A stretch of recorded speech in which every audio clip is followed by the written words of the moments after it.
Joli conte. Ricouquet, d'après les frères Grimm. Il était une fois un pauvre meunier qui avait la plus belle fille que l'on puisse imaginer. Un beau jour, il rencontra le roi et, comme il était très vantard, il lui dit ceci: « Ma fille sait transformer la paille en or avec son rouet. » Le roi répondit au meunier: « Puisque ta fille est si habile, amène-la moi au château demain matin. Je la mettrai à l'épreuve. » Lorsque la jeune fille arriva au château, le roi la conduisit dans une pièce remplie de paille, et il lui donna un rouet et un fuseau et lui dit: « Maintenant, mets-toi au travail, et si demain, au lever du jour, toute cette paille n'est pas transformée en or, tu mourras. » Puis il ferma lui-même la porte à double tour et la laissa toute seule.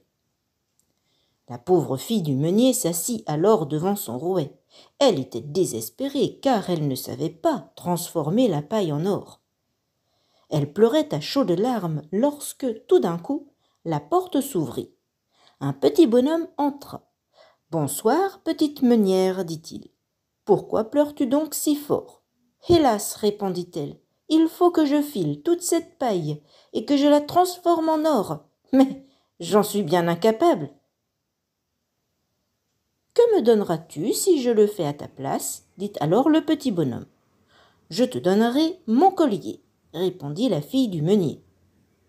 Le petit bonhomme prit le collier, s'assit devant le rouet, et les bobines d'or commencèrent à s'aligner sur le plancher. Le petit bonhomme fila toute la nuit. Le matin, il n'y avait plus de paille, et les bobines d'or s'entassaient dans la chambre. Dès le lever du soleil, le roi s'en vint rendre visite à la fille du meunier et s'extasia devant les monceaux d'or. Mais il était très avide. Il en voulait encore plus. Il conduisit la jolie meunière dans une autre pièce encore plus grande, toute remplie de paille, et lui ordonna de la filer avant le matin, si elle tenait à la vie. La pauvre fille était bien embarrassée. Elle s'assit devant son rouet et pleura. Elle pleurait encore à chaudes larmes quand la porte s'ouvrit. Le petit bonhomme entra en sautillant et lui demanda: « Que me donneras-tu si je file cette paille à ta place ? » « Cet anneau que je porte au doigt, » répondit-elle. Le petit homme prit l'anneau et recommença à filer. Il fila toute la nuit, et le lendemain matin, toute la paille était transformée en un bel or qui rutilait sous les premiers rayons du soleil levant. Le roi en fut ébloui, et il ne se tenait plus de joie. Mais il trouva qu'il n'y en avait pas encore assez. Il conduisit donc la malheureuse fille du meunier dans une pièce encore plus vaste que les deux premières, où la paille montait jusqu'au plafond, et lui dit: « Tu dois encore filer toute cette paille, et si tu y parviens avant demain matin, tu seras ma femme. » « Elle n'est que fille de meunier, » se disait-il en lui-même, « mais je ne trouverai jamais une femme plus riche au monde. » Lorsque la jolie meunière se retrouva seule devant son rouet, le petit bonhomme apparut une fois de plus. « Que me donneras-tu cette fois, si je parviens encore à filer toute cette paille ? » lui dit-il. « Hélas, je n'ai plus rien à te donner, » répondit-elle. « Alors, promets-moi que, lorsque tu seras reine, tu me donneras ton premier enfant. » « On ne sait jamais de quoi demain sera fait, » se dit la fille du meunier. « Il vaut mieux accepter, je ne peux pas faire autrement. » Elle promit donc au petit bonhomme de lui livrer son premier enfant, et le nain fila une fois de plus toute la paille.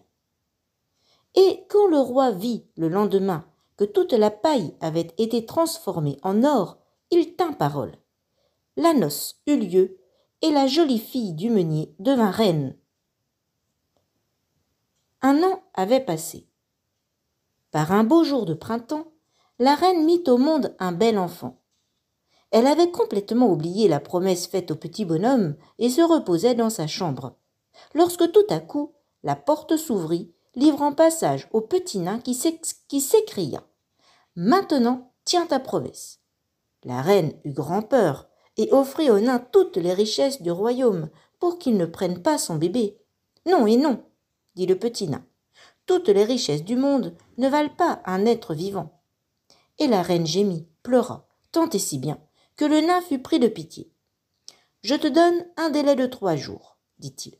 Si, au bout de ces 3 jours, tu n'as pas découvert comment je m'appelle, je prendrai ton enfant. » Alors la reine réfléchit. Toute la nuit, elle tenta de se souvenir de tous les noms qu'elle connaissait. Elle envoya même un messager à travers le pays qui avait pour charge de rassembler tous les prénoms et les noms qui pouvaient exister. Le lendemain, le nain se présenta.